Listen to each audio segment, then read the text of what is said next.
জাঙ্কুকের থেকে নাম্বার নিয়ে গেছেন। সোবিন সহ বাকিদের সাথে কথা বলে অবশেষে কিম তেহির নম্বরে কল দিলেন। কিম তেহির ফোনে অলরেডি কিম নামজনের নাম্বার ভাইজান লিখে সেভ করা, তাই চিনতে অসুবিধা হয়নি। কল দেওয়ার পর প্রথমেই কল রিসিভ হলো। কিম তেহি কণ্ঠ খাদে নামিয়ে ধীর কণ্ঠে বললেন, আসসালামু আলাইকুম ভাইজান। ওয়ালাইকুম আসসালাম, কেমন আছিস? আলহামদুলিল্লাহ ভালো, তুমি কেমন আছো? আলহামদুলিল্লাহ। কোথায় আছিস? বাসায়। জাঙ্কুক কেমন আছে? আগে থেকে কিছুটা সুস্থ। ভাবিরা কেমন আছে? বাকি সবাই কেমন আছে? আলহামদুলিল্লাহ ভালো, যে কারণে তোকে ফোন দেওয়া। আগামীকাল তোদের বাসার সবাইকে আমাদের বাসায় দাওয়াত। সবাইকে নিয়ে সকাল সকাল বাসায় চলে আসিস, আমার যেন দ্বিতীয়বার ফোন দিতে না হয়। ঠিক আছে ভাইজান। কিন্তু এই ফোন রেখে ফুপিয়ে ফুপিয়ে কাঁদতে শুরু করেছেন। মোমো আর কায়ু মায়ের সাথে সাথে কাঁদছে। জন্মের পর থেকে মাকে দেখে আসতে ভাইদের জন্য সবসময় কান্না করেন। ঈদ কিংবা কোনো উৎসব আসলেই তাদের মায়ের কান্না দেখতে হয়। 28 বছর পর কিম বাড়িতে ঢোকার অনুমতি পেয়েছেন। সেই খুশিতে নিজের কান্না আটকে রাখতে পারছেন না। কিম নামজনের রাগ এত সহজে কমে যাবে এটা কেউ কল্পনাও করতে পারেনি। জাঙ্কুকও ভেবেছিল অন্ততপক্ষে 1 অথবা 2 বছর চেষ্টা করলে হয়তো বা আব্বুর রাগ নিয়ন্ত্রণে আনা সম্ভব, কিন্তু বোনকে প্রথম দেখাতেই উনি সবাইকে ডেকে জানিয়ে দেবে এটা কেউই ভাবেনি। আজ সকাল থেকে কিম বাড়ির অন্দরমহলে কাজের ধুম পড়েছে। দুজন হেল্পিং হ্যান্ড, বাড়ির কর্তি সহ তে, জেনি আর লিমিনহো কাজে ব্যস্ত। তে কাজের ফাঁকে ফাঁকে জাঙ্কুককে দেখে আসে। জাঙ্কুকের হাত অনেকটাই ঠিক হয়েছে, তবে পায়ের ব্যথাটা এখনো অনেক বেশি। আজ 3 ভাই একসঙ্গে বাজার করতে বেরিয়েছেন। বোনের পছন্দ মতো মাছ থেকে শুরু করে সবজি, অন্যান্য প্রয়োজনীয় জিনিস নিয়ে আসছে। জেনি তে মিলে চুপি চুপি একটা বরণডালাও সাজিয়েছে, যেটা জেনির রুমে লুকিয়ে রেখেছে। জাঙ্কুক সুযোগ মতো তাকে ডেকে ঠান্ডা মাথায় সব বুঝিয়ে দিয়েছে। তে যেন কোনো প্রকার উচ্ছৃঙ্খল আচরণ না করে। আব্বু চাচুর প্রতি জাঙ্কুকের বিন্দু পরিমাণ বিশ্বাস নেই। তেকে না আটকালে কখন কোন অঘটন ঘটবে তার আশঙ্কায় আছে সে। তেকে প্রোটেক্ট করতে আর জাঙ্কুকের সামনে থাকতে পারবে না। সুগা কখন কোন কাজে ব্যস্ত থাকবে তাও বলা যায় না। যদি ফুপ্পির সাথে ফুপাকে দেখে জাঙ্কুকের আব্বুর মাথা গরম হয়ে যায় তাহলে সব ধ্বংস হয়ে যাবে। জাঙ্কুকই বলেছিল ফুপিকে বাসায় আনার কথা, কারণ এখন জাঙ্কুকের অসুস্থতার কারণে কিম নামজনের মন এমনিতেই খুব নরম। এমত অবস্থায় ফুপিকে না আনতে পারলে পরবর্তীতে কবে সুযোগ পাবে তা জানা নেই। প্রায় 12টার দিকে ফুপিরা বাসায় আসছেন। নিজ থেকে চিৎকার করে জেনিকে ডাকছে, অথচ জেনি রুমে সাজুগুজু করতে ব্যস্ত। কিম তেহি, ওনার হাজবেন্ড, মোমো, বোগাম, রোজ সবাই এসেছে। বোগাম গতকালই দেশে ফিরেছে। জাঙ্কুকদের সারপ্রাইজ দিবে ভেবেই কিছু জানায়নি। জেনি বরণডালা নিয়ে আসছে না দেখে তেও ডাকাডাকি বন্ধ করে দিয়েছে। বাসায় ঢুকেই সবাই জাঙ্কুককে দেখার জন্য জাঙ্কুকের রুমে চলে গেছে। তে গ্লাস হাতে নিয়ে জাঙ্কুকের রুমে যাচ্ছে। এই সময় জেনি উপরের ব্যালকনিতে থেকে ডেকে জিজ্ঞেস করলো, আপু ওনারা কোথায়? তে রুষ্ট হয়ে বলল, ওনারা চলে আসছে। তে জাঙ্কুকের রুমে চলে গেছে। জেনি কি বুঝলো কে জানে, দ্রুত রুমে চলে গেছে। সহসা এক হাতে বরণডালা নিয়ে অন্য হাতে পাও দিয়ে ঢাকা লং ড্রেসের এক পাশ উঠিয়ে ছুটছে। জেনির পরনে গাঢ় জলপাই রঙের একটা গাউন ড্রেস, একপাশে ওড়না সেফটি পিন দিয়ে আটকানো। স্ট্রেট চুলগুলো কাঁধের নিচ পর্যন্ত পৌঁছেছে। তে নিজেই জেনির চোখে আইলাইনার আর কাজল দিয়ে দিয়েছে। জেনি ঠোঁটে রঞ্জকও লাগিয়েছে। জেনির এক হাতে কালো ফিতার ঘড়ি, অন্য হাতে কতগুলো চুড়ি, এক পায়ে পায়েল, সাথে পুতুলালা নরম তুলতুলে স্যান্ডেল পরনে। এলোপাতাড়ি দৌড়ের কারণে জেনির কাঁধ ছড়ানো চুলগুলো রীতিমতো লাফাচ্ছে। আশপাশ কোনো দিকে তাকানোর মতো সময় নেই।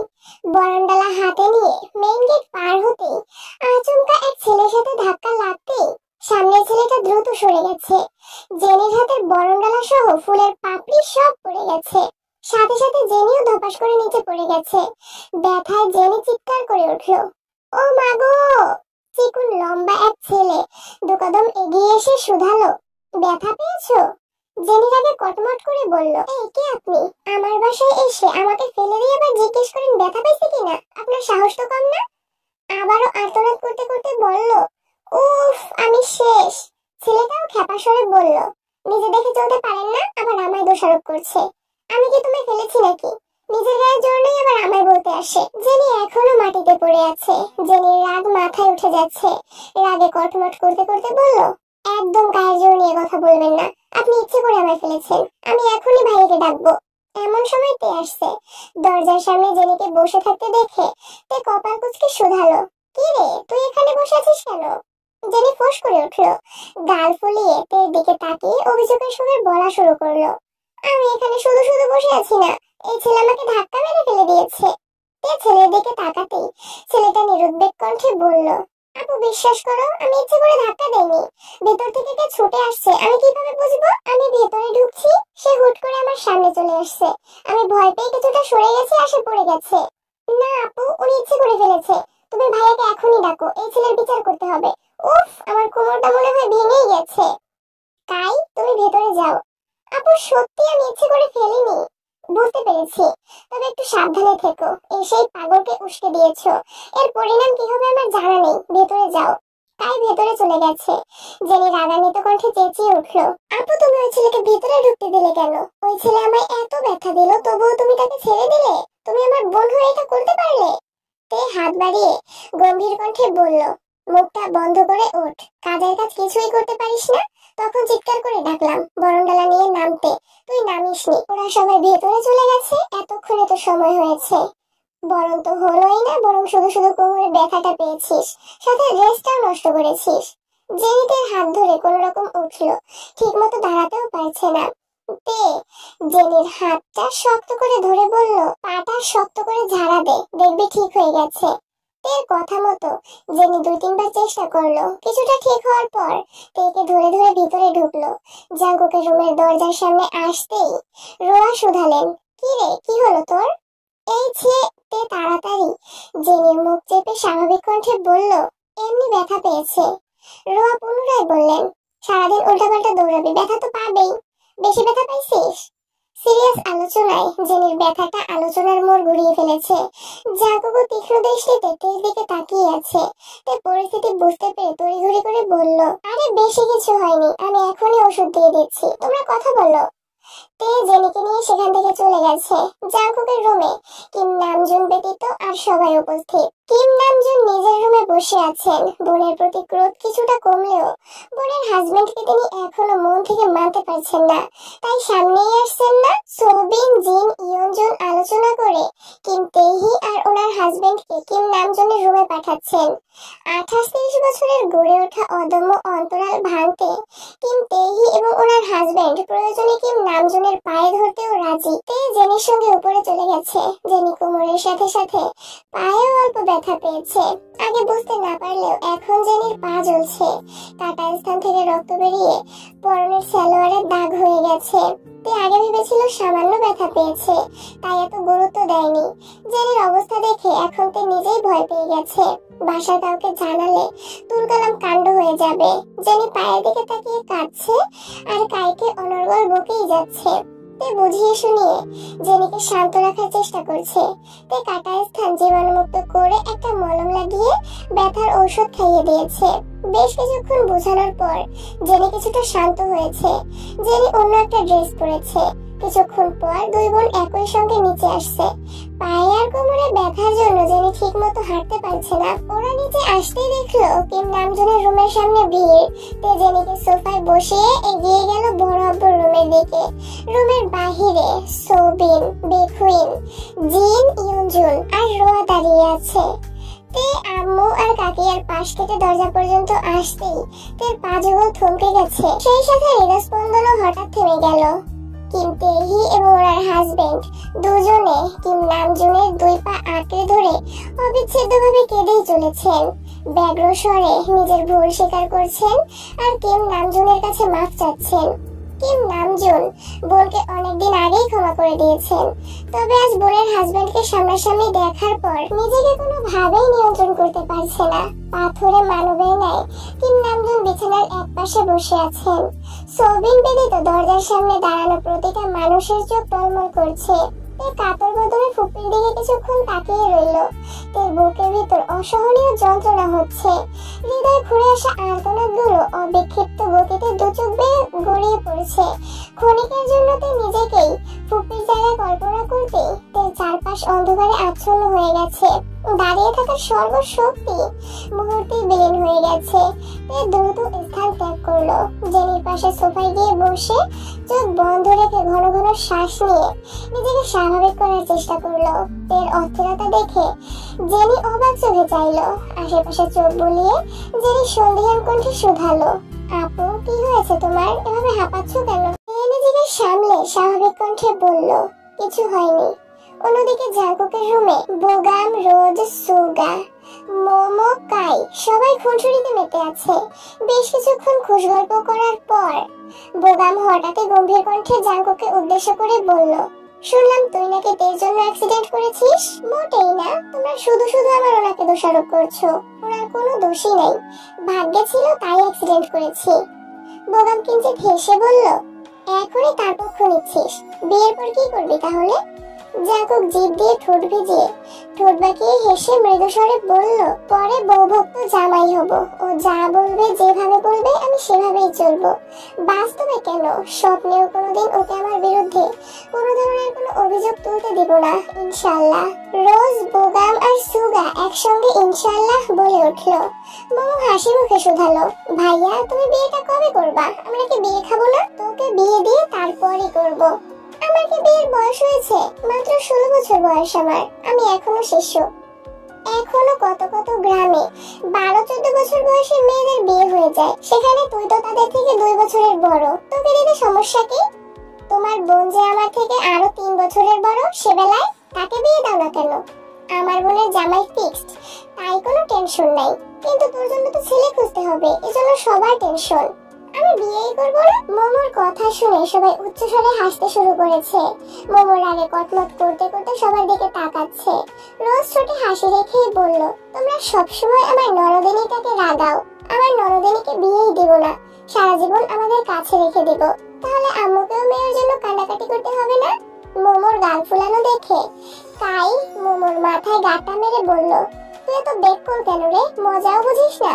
মোমো মাথায় ঘষতে ঘষতে অসহায় মুখ করে কায়ের দিকে চেয়ে আছে। কাই সবার সাথে অন্য বিষয়ে কথা বলায় ব্যস্ত। এর মধ্যে রোয়া দরজা থেকে ডেকে বললেন, সুগা ওদের নিয়ে বাসাটা একটু ঘুরে দেখা, আর পারলে জাঙ্কুকেও ধরে রুমটা থেকে বের কর। এক রুমে বন্দি থাকতে কত ভালো লাগে। সুগা ধীর কণ্ঠে বলল, ঠিক আছে তুমি যাও, আমি ভাইয়াকে নিয়ে যাচ্ছি। মোমো, কাই, রোজ আগে বেরিয়ে গেছে। সুগা আর বোগাম দুপাশ থেকে জাঙ্কুকে ধরে আস্তে ধীরে নিয়ে যাচ্ছে। জাঙ্কুকের হাত মোটামুটি ঠিক হয়ে গেছে, পায়ে ব্যথা রয়েছে। বাড়ির নিরিবিলি পরিবেশ দেখে রোজ এগিয়ে গিয়ে রোয়াকে শাশুড়ির কথা জিজ্ঞেস করতে লাগলো। তে আর জেনি দুজনেই সোফায় হেলান দিয়ে বসে আছে। সবাইকে বের হতে দেখে ইয়ঞ্জন এগিয়ে এসে তেকে ডেকে বললেন, ওদের নিয়ে ছাদ থেকে ঘুরে আয়, আমরা খাবার রেডি করছি। এদিক ওদিক নজর বুলিয়ে তে উঠে নিজের মনকে সামলে মুখে হাসি নিয়ে বলল, চলো। জেনিকে উদ্দেশ্য করে বলল, কিরে তুই যেতে পারবি? জেনি তের দিকে এক পলকের জন্য তাকাতেই হঠাৎ তায়ের দিকে চোখ পড়লো। অমনি জেনি রেগে মেগে আগুন হয়ে গেছে। রাগান্বিত কণ্ঠে বলল, আমি যাব না, তুমি যাদের নিয়ে যাচ্ছিলে তাদের নিয়েই যাও। তে যথারীতি মোমো আর কাইকে নিয়ে উপরে চলে গেছে। এক এক করে জেনি, সুগা, তে, জাঙ্কুক সবার রুম ঘুরিয়ে ছাদে নিয়ে গেল। ছাদ ভর্তি এত এত গাছ দেখে মোমো খুশিতে লাফালাফি শুরু করে দিয়েছে। মোমোর উইশ লিস্টের প্রায় অনেক গাছ অলরেডি তেদের ছাদে আছে। মোমো আপন মনে বকবক করেই যাচ্ছে, এই গাছটা আমার আছে, ওইটা ছিল এখন নাই, এই গাছটা আমাদের বাসায় হয় না, তুমি আবার আমাদের বাসায় গেলে তোমাকে আমাদের বাসায় ছাদে নিয়ে যাব। আচ্ছা ঠিক আছে। অনেকক্ষণ যাবৎ বকবক সহ্য করে অবশেষে কাই ক্ষুব্ধ হয়ে বলল, তোদের সাথে এসে আমার নিজেকে উন্মাদ মনে হচ্ছে। গাছ গাছালি নিয়ে এত আলোচনা গবেষণাগারের গবেষকরাও বোধহয় করেন না। তুই ভালো মানুষ ছিলি কবে? কাই অগ্নি দৃষ্টিতে তাকাতেই মোমো ভেঞ্জি কাটলো। তুই হেসে বলল, আচ্ছা গাছ নিয়ে আর কথা বলবো না, তোমার যে বিষয়ে কথা বলতে ইচ্ছে করে সে বিষয়েই বলো। কায়ের রাগ মুহূর্তে গায়েব হয়ে গেছে। সহসা অস্ফুট কণ্ঠে বলল, এই না হলে আমার মোমো সঙ্গে সঙ্গে কায়ের মুখ চেপে ধরে ফেললো। তাই আশ্চর্যান্বিত নয়নে তাকিয়ে মোমোকে শুধালো, কায়ের মুখ চেপে ধরেছো কেন? কি বলতে চাইছিলে বলো? মানে কি? ভালো বোন। তাই ব্রুকুসকে সন্দেহের দৃষ্টিতে তাকিয়ে শুধালো, সত্যি? তাহলে মোমো মুখ চেপে ধরেছে কেন? মোমো খুব হিংসুটে, ও নিজেকে ছাড়া আর কাউকে ভালো বলতে দেবে না। তোমাকে ভালো বলে ফেলেছি, এটা আর সহ্য হচ্ছে না। মোমো বিপুল চোখে কায়ের দিকে তাকিয়ে আছে আর ভেতরে ভেতরে ফুঁসছে। বিড়বিড় করে বলল, আগে বাসায় চল, তারপর তোকে বোঝাবো। তে, মোমো, কাই তাদের পড়াশোনা, ভার্সিটি লাইফ আর স্কুল লাইফ নিয়ে গল্প করছে। এদিকে জাংকুক, সুগা, বোগাম সোফায় বসে বসে গল্প করছে। জাংকুকের ব্যবসা, সুগার রাজনীতি, বোগামের জব লাইফ নিয়ে নানান আলাপ আলোচনায় মগ্ন। রোজ ইয়নজুন ও রোয়ার সাথে খাবার পরিবেশনে সাহায্য করছে। কিম তেহি ওনার হাজবেন্ড এবং বাকিরা কিম নামজুনের রুমে টুকটাক কথা বলছেন। কিম তেহিকে কিম নামজুন নতুন করে সবার পরিচয় দিচ্ছেন। যদিও কিম তেহি সবাইকে আগে থেকেই চিনেন। কিম নামজুন হঠাৎই প্রশ্ন করলেন, তোর ছেলে মেয়ে কি তিনজনই? না, আলহামদুলিল্লাহ 2 ছেলে 2 মেয়ে। আরেক মেয়ে কোথায়? নিয়ে আসলি না কেন? বড় মেয়ের বিয়ে হয়ে গেছে, কানাডা থাকে। আপা, তোমার এক মেয়েকে বিয়েও দিয়ে ফেলেছো? আলহামদুলিল্লাহ, 1 বছর একজন নাতিও আছে। সোবিন বোনের কথায় রীতিমতো ভিমড়ে খেলো। কিম নামজুন জিনের দিকে তাকিয়ে উদাসীন কণ্ঠে শুধালেন, আমার ছেলেকে এবার বিয়ে করানো দরকার, কি বলো? জিন কিছুটা তপ্ত স্বরে বললেন, জাংকুক ফেরার পর থেকে আপনার কাছে আমি এই এক কথা বলছি, কিন্তু আপনি তো আমার কথা গুরুত্বই দিচ্ছেন না। এবার গুরুত্ব দিতেই হচ্ছে। আমার ছোট বোন নানি হয়ে গেছে আর আমি এখনো ছেলের বউয়ের মুখে আব্বাজান ডাকি শুনতে পারলাম না। সোবিন চিন্তিত কণ্ঠে জিজ্ঞেস করলেন, কোনো মেয়ে কি পছন্দ হয়েছে ভাইজান? দেখেছো কি? হ্যাঁ, মেয়ে আমার পছন্দ করাই আছে। জাংকুক শুধু হ্যাঁ বললেই হবে। জিন উদ্বিগ্ন কণ্ঠে শুধালেন, মেয়ে কে, কি করে? কিম নামজুন ঠাট্টার স্বরে বললেন, মেয়ে তুমিও দেখেছিলে, এবার আমিও দেখেছি। এখন দেখি ছেলে কি করে। ভাইজান, তুমি গঙ্গীয় সাহেবের মেয়ের কথা ভাবতেছো? গঙ্গীয় সাহেবকে? ভাইজানের ব্যবসায়িক বন্ধু। মেয়ে দেখতে কেমন? মাশাআল্লাহ ভাবি, মেয়ে দেখার মতো। আপনি দেখলে চোখ ফেরাতে পারবেন না। যাকে বলে আগুন সুন্দরী, তার উপর বাবা মায়ের একমাত্র মেয়ে বলে কথা। না, আমার ছেলের বউ হবে আমাদের মতো সাধারণ, অবশ্যই মিশুক হতে হবে। যে আগুনের আশেপাশে ভিড়তেই পারবে না, সে আগুনে আমার ছেলেকে পড়তে দেব না। তোমার ছেলে বিয়ের জন্য রাজি হলে তারপর অন্যান্য বিষয় নিয়ে আলোচনা করা যাবে। এদিকে কিম তেহির বুকের ভেতর থাকা হৃৎপিণ্ড কেঁপে উঠেছে। উনি এতদিনে জাংকুককে যতটুকু চিনেছেন, জাংকুক তেকে না পেলে জাংকুকও বাঁচবে না। যে কোনো একটা বড় ধরনের অ্যাক্সিডেন্ট ঘটিয়ে ফেলবে। কিম তেহি কিম নামজুনের সামনে মুখ ফুটে কিছু বলতেও পারছে না, আবার চুপচাপ কথাগুলো হজমও করতে পারছেন না। অন্যদিকে জেনি সোফায় বসেছিল। জাংকুকরা সোফায় এসে বসতেই জেনি কিছু একটা ভেবে তড়িঘড়ি করে উঠে পায়ে ব্যথা নিয়েই দৌড়ে রান্নাঘরে গেল। উত্তেজিত কণ্ঠে শুধালো, আম্মু বাসায় কলা আছে? হ্যাঁ, কেন? আমায় একটা কলা দাও। ভাত খাওয়ার সময় কলা দিয়ে কি করবি? খাবো, এখনই দাও। একটা না, 2টো কলা দিও। রোয়া কপাল কুঁচকে জেনির দিকে তাকিয়ে কিছু না বলে 2টো কলা বের করে দিল। সঙ্গে সঙ্গে ইয়নজুন জেনিকে বললেন, জেনি, ছাদ থেকে ওদের ডেকে নিয়ে আয় তো মা। জেনি ঠোঁট বেঁকিয়ে হেসে বলল, অবশ্যই, এখনই যাচ্ছি। জেনি কলা খেতে খেতে সিঁড়ি দিয়ে উঠছে। মুহূর্তে যেন পায়ের ব্যথার কথা সম্পূর্ণ ভুলে গেছে। ছাদের দরজা থেকে ডাকলো, আপু, মামুই তোমাদের ডাকছে। আচ্ছা, যাচ্ছি, কিন্তু তুই এখানে আসলি কিভাবে? এভাবেই। তে আর মোমো গল্প করতে করতে সিঁড়ি দিয়ে নামছে। কাই জেনির শরীরের অবস্থা বোঝার জন্য এক পলক জেনির দিকে তাকিয়ে সঙ্গে সঙ্গে চোখ সরিয়ে নিয়েছে। জেনি যদি বুঝতে পারে কাই ইচ্ছাকৃত জেনির দিকে তাকিয়েছে, তাহলে এবার শিওর সিডর আইলার মতো তাণ্ডব শুরু করে দেবে। কাই ফোনের দিকে মনোযোগ দিয়ে জেনিকে পাশ কাটিয়ে চলে গেছে। কাই 4-5 সিঁড়ি নামতেই হঠাৎ স্লিপ কেটে নিয়ন্ত্রণ হারিয়ে কয়েক সিঁড়ি নেমে সামনে থাকা মোমোর 2 কাঁধে ধরার চেষ্টা করে। কাইয়ের ভর মোমো নিতে না পেরে হুমড়ি খেয়ে পড়তে নাই। তে তাড়াতাড়ি মোমোকে ধরে ফেলে। ততক্ষণে কাইও নিজের শক্তি দিয়ে কোনো রকমে স্থির হয়েছে।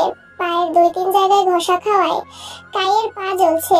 সেদিকে না তাকিয়ে কাই পেছন ফিরে তাকাতেই দেখলো একটা সিঁড়িতে কলার বাকল অক্ষত অবস্থায় পড়ে আছে। এর আগে সিঁড়িটাতেই কাইয়ের পা পড়েছিল।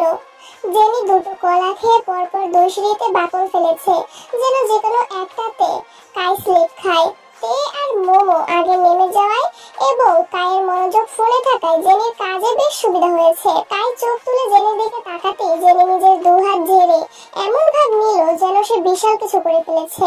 কাইয়ের রাগ হলেও সে প্রকাশ করলো না। মোমো নিজের মতো করে কাইকে বকছে। মোমো ভেবেছে তাই ইচ্ছে করে মোমোকে ধাক্কা দিয়েছে। তাই সেসবে পাত্তা না দিয়ে তেদের পাশ কাটিয়ে নিচে চলে গেছে। জেনি নেমে এসে উদ্বিগ্ন কণ্ঠে শুধালো, মোমো আপু তুমি কি ব্যথা পেয়েছো? সন্দেহের দৃষ্টিতে জেনিকে দেখেও কিছু বলল না।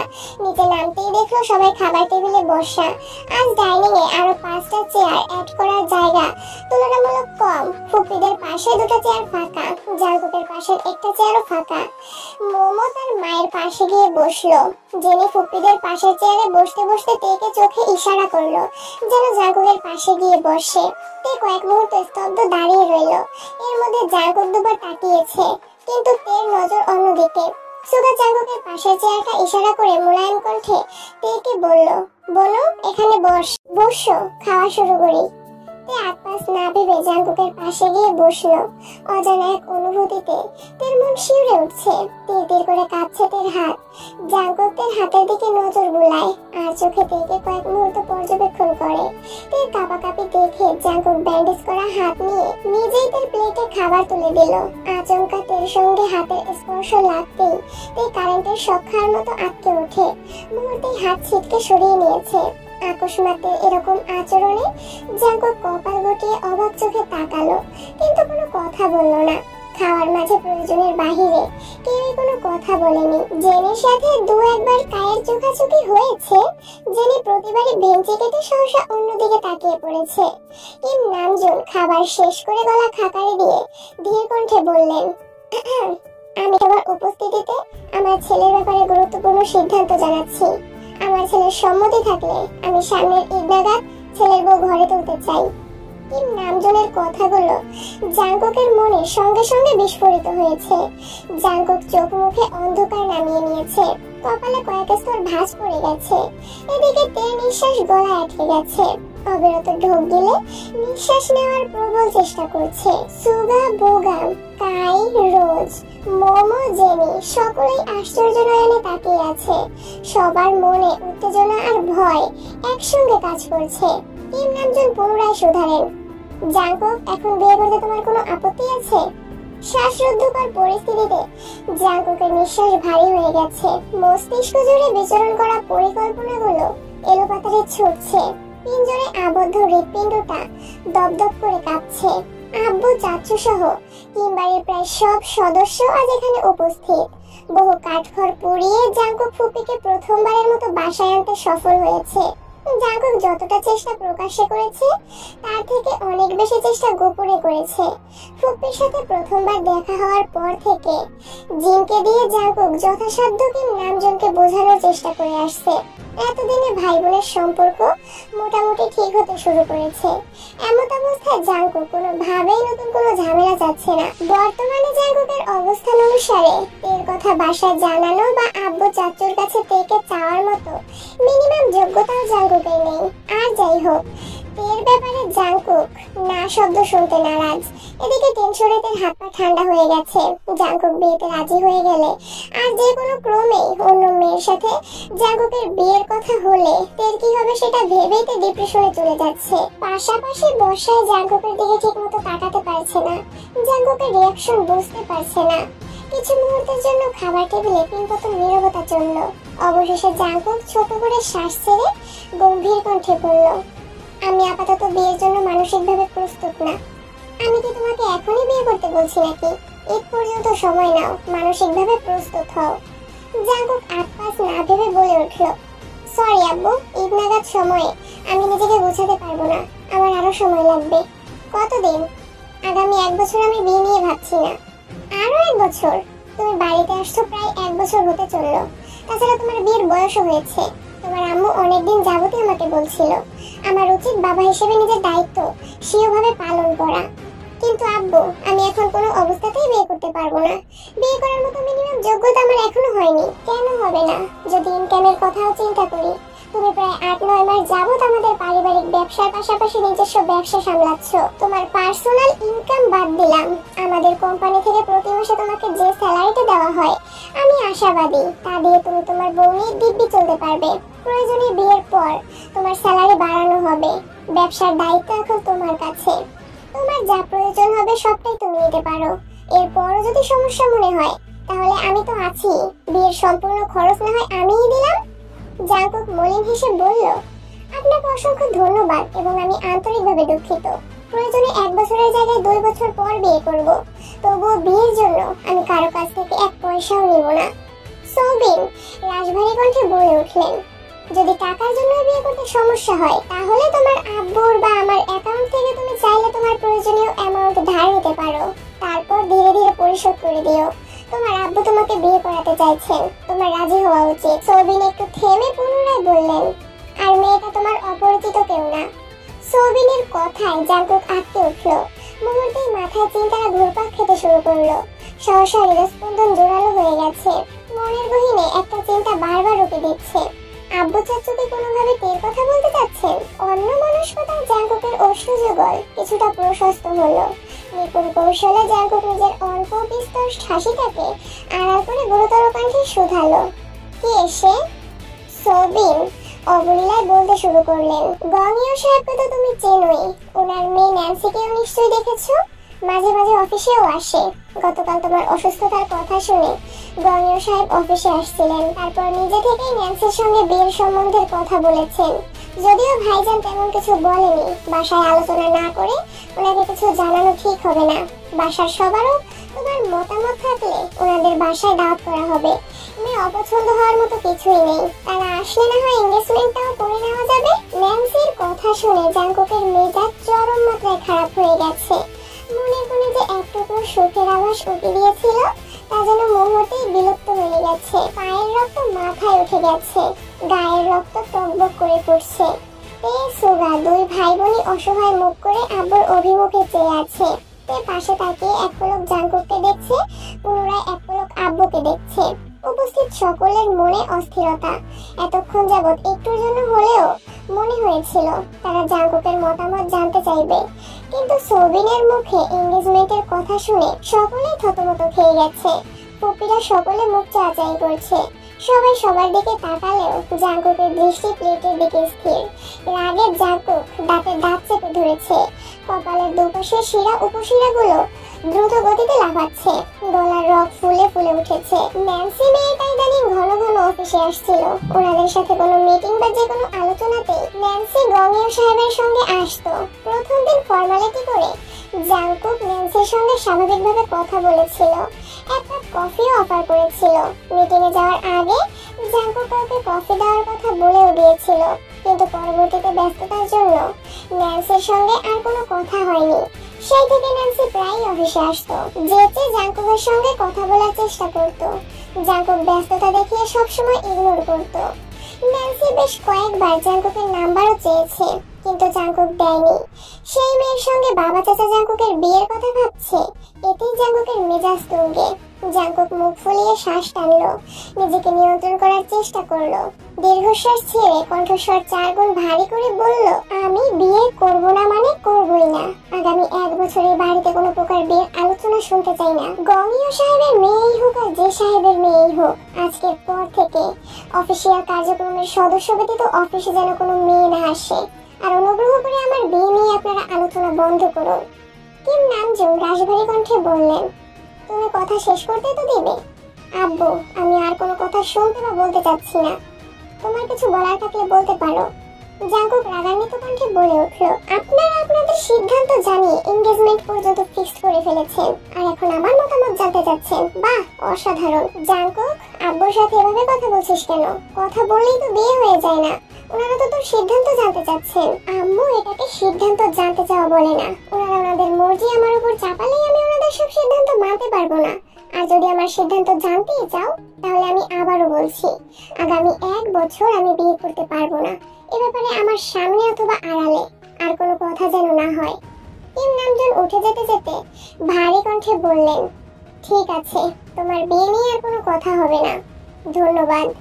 সোবিন গুরুভারী কণ্ঠে বললেন, ছেলে মেয়ে বড় হয়ে গেলে নিজের মর্জিতে চলতে চায়, বাবা মায়ের অবাধ্য সন্তান হয়ে যায়। বড়দের সিদ্ধান্ত তখন তাদের কাছে মূল্যহীন মনে হয়, কাউকে পরোয়াই করে না।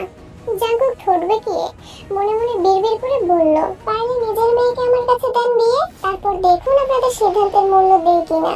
নিজের মেয়ের কথা তো একবার বললেন না, কোথাকার কোন মেয়েকে আমার ঘরে গুছিয়ে দিতে উঠে পড়ে লেগেছেন, তাতে রাজি হয়নি বলে আমি অবাধ্য সন্তান হয়ে গেছি। বাহ শ্বশুর আব্বু বাহ, আপনার মেয়েকে বিয়ে দিলে ঈদ পর্যন্ত অপেক্ষা করতে হবে না, আজ এই মুহূর্তে বিয়ে করে ফেলবো।